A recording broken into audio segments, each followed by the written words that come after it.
filled it in. No time for that doubt, they counted me out, I'm getting it in, yeah. No time for no loss, I'm paying the cost, I'm in it to win, yeah. Refuse, mine, it can't be diffused. If you ain't thinking the same, then we playing by different rules. You can't see the vision, we living at different views. Until we complete the mission, keep getting up, never snooze. I walked a mile in my shoes, had the mind of a fool, chasing diamonds and jewels. Trust me, I was confused. Started minding my business and used my mind as a tool. Ended up finding my purpose and found the time to get to it. They told me I couldn't do it, they told me I couldn't make it. They sold it, could never break it. That's sadly mistaken. I need a piece of the pie, I want it so bad I can taste it. They told me like told me, keep on running, toes they gon' take them. Used to lose, built to win, applied myself, I filled it in.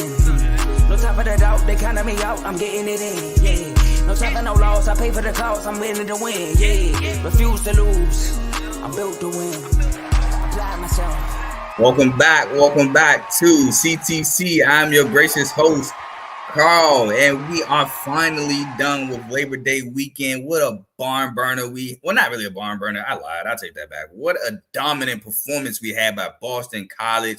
They upset Florida State 28-13. We're going to talk about the game, but before I do that, just want to ask that you like, comment, share, subscribe. Helps the channel, helps the network. It helps my channel, CTC, by the Refuse to Lose Network. Just going to briefly go over the shows real quick. We got the main show featuring Joe, Tomo, and Dave. We got BWT, Baseball with Teddy. All your baseball content through Teddy. Tigers lose 3-0 today to the Padres. We got Dave's Doghouse, highlights and lowlights of sports. FFC, Fantasy Football with Coach Coombs. All your fantasy news updates go through him. RBO, Real Ballers Only, featuring Vaughn. NBA content goes through him. We got Kings Talk with Kings with Joe Jordan. All Sacramento Kings content through him. We have In the Red Corner, boxing episode featuring Ty, Ricky, Tomo. All your boxing goes through them. And we last but certainly not least, we have Unfazed featuring Joe and AJ every Tuesday at 9 Eastern, 8 Central Time, debate format show. Please, if you like what you're listening to, stick with us.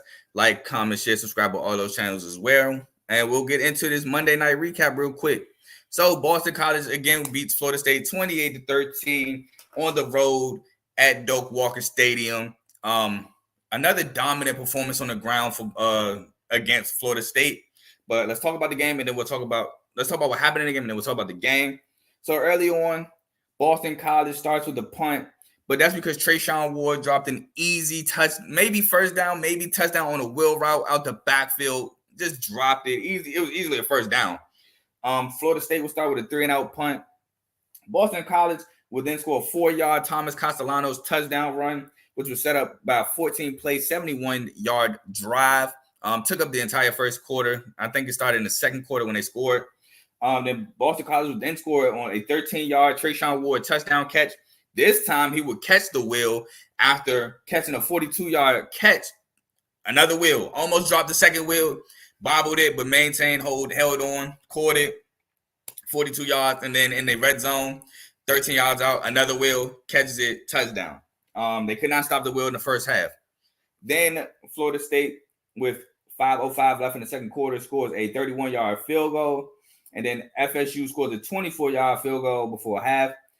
Florida State would start the second half with a DJ Ungulale interception. Almost took it to the crib, and that would lead to a 4-yard Kyle Robertel touchdown run. Catch. No, run. It was a run. Touchdown run. Excuse me. Florida State would then score a 29-yard Kentron Portier touchdown catch, which was set up by a 29-yard Kentron Portier catch. Then Boston College would then answer back with a 2-yard Kyle Robertel touchdown run set up by Trayshawn Ward, 23-yard run. Just a man run. He just breaking a lot of tackles, could not get him down. Honestly, surprised he broke that for that long. And then Florida State would go for it on 4th and 16, pass incomplete, lead to a 3-and-out punt. And then the rest of the game, it was just Florida State punting the ball. Boston College took out the last, 6 minutes and some change of the game, ran out the clock, and they won the game 28-13. Like I said, dominant performance by Boston College on the ground. No, it was a Kyle Robertchild touchdown catch. My fault. It was a catch. My fault. I got some numbers right here. This is really the numbers you need to know. Third down, Boston College, 9-16. Florida State, 3-14. Boston College, 263 rushing yards. Florida State, 21 rushing yards. Now, in college football, sacks are included in rushing yards, but still, could not run the ball, did not run the ball. If you look at the box score right here, Cam Davis had 3 carries. Roy Dale Williams had 3 carries. Lawrence Todd Philly had 1 carry. They just, for some reason, was gun-ho on DJ Uiagalelei throwing the ball. He went 21 of 42, 272 yards, a touchdown to pick. I noticed it from the jump. They were just gunning with DJ. They didn't run the ball on first down, didn't really do much. And then I said they need to get the ball in Jalen Lucas' hands. They only got the ball in his hands twice. 2 catches for 34 yards. Just when he got the ball, he made plays. They just did not give him the football. I don't know what's going on with this Florida State team. I already know I was super low on them, but I wasn't this low on Florida State. Like, this is crazy. I don't know what's going on. Mike Norvell needs, I don't know. He needs to talk with his OC. Maybe he needs to look in the mirror. Something has to change. It's just not looking good for Florida State.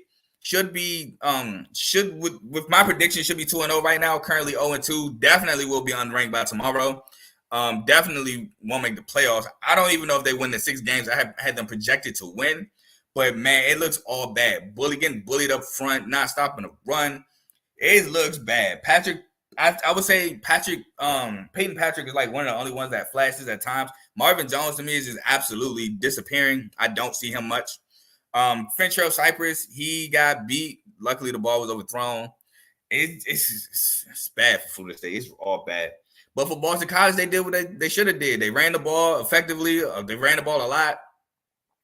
And even sometimes they were kind of overthinking and throw the ball. Once they did that, they went right back to the ground. Like, nope, we're going to run this ball again. They can't stop it. We're going to keep doing it. And shout out to them for doing it. I thought Florida State would watch the film and adjust, and it just looked like they didn't. Well, I guess you can't adjust getting bullied. So shout out to Boston College, huge win. And now we'll get into our major performances.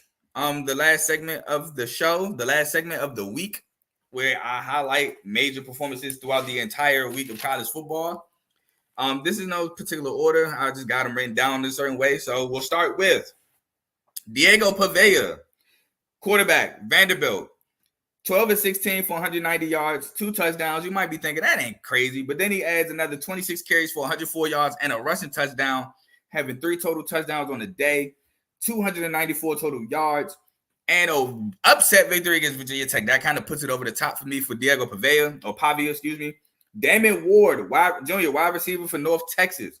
12 catches for 230 yards and 2 touchdowns in the win against South Alabama. In a losing effort, still got Jamal Pritchard here, wide receiver for South Alabama. 10 catches for 197 yards and a touchdown. Absolutely amazing performance them 2 boys put on. We have Tatoya McMillan, wide receiver at Arizona. I know Joe was on me about giving him his mention. I told you, major performances. He's going to get his just due. 10 catches for 304 yards and 4 touchdowns. Talk about video game numbers. Tatoya McMillan is absolutely torched New Mexico. Just an amazing performance. Right after that, I have Jackson Dart of Ole Miss, quarterback, 22 of 27, 418 yards, 5 touchdowns, 6 carries for 27 yards, and another touchdown on the ground, making it 6 total touchdowns on the day for Jackson Dart. Absolutely had a day, albeit against FCS Furman. Ryan Williams of Alabama, wide receiver. 2 catches, but for 139 yards and 2 touchdowns. That's spectacular. That's 69.5 yards a catch. That's major right there. Ashton Genty, running back, Boise State. He had, now mind you, when I say these numbers, he sat the second half of the fourth quarter. 20 carries, 267 yards, and 6 touchdowns on the ground for Boise State, again sitting the second half of the fourth quarter. Cam Ward for Miami, quarterback, 26 of 35, 385 yards, 3 touchdowns, and an interception. But he played spectacular in that game. Chandler Rogers, quarterback for North Texas. He had 32 of 41, 415. Oh, I said Chandler Rogers. That was the quarterback last year. My apologies. My apologies, bro. My apologies. It's not Chandler Rogers. I think it's Chandler Wilson. That's a blooper right there. We're going to skip him and come back. I apologize. Gio Lopez, quarterback, South Alabama, 26 of 49, 432 yards, 3 touchdowns, 13 carries, 62 yards, and a touchdown on the ground for the South Alabama quarterback.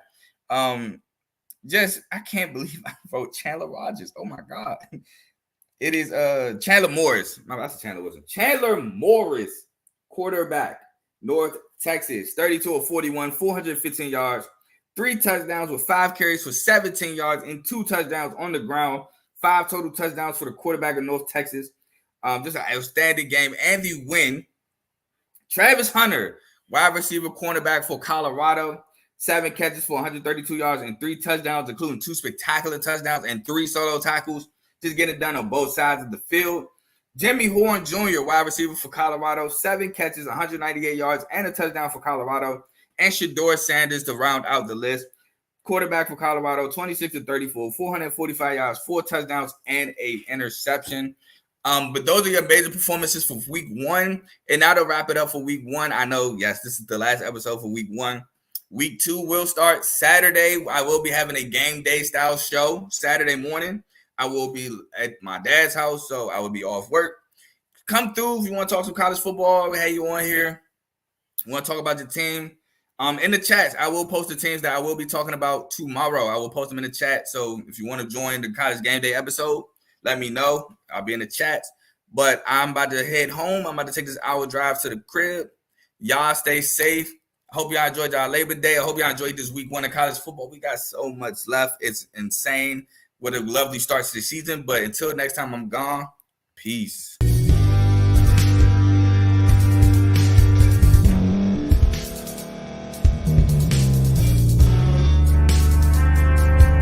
Thank you for staying to the end. If you're watching this on YouTube, please like this video, subscribe, and also hit that notification button so you can be notified next time we put out a video. If you're listening on any podcast platform, subscribe and hit that notification button, y'all, so you can be notified we put out another podcast audio.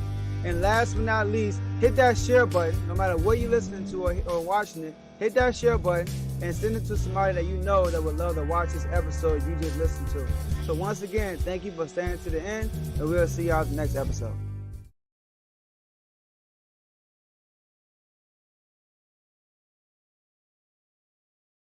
Feel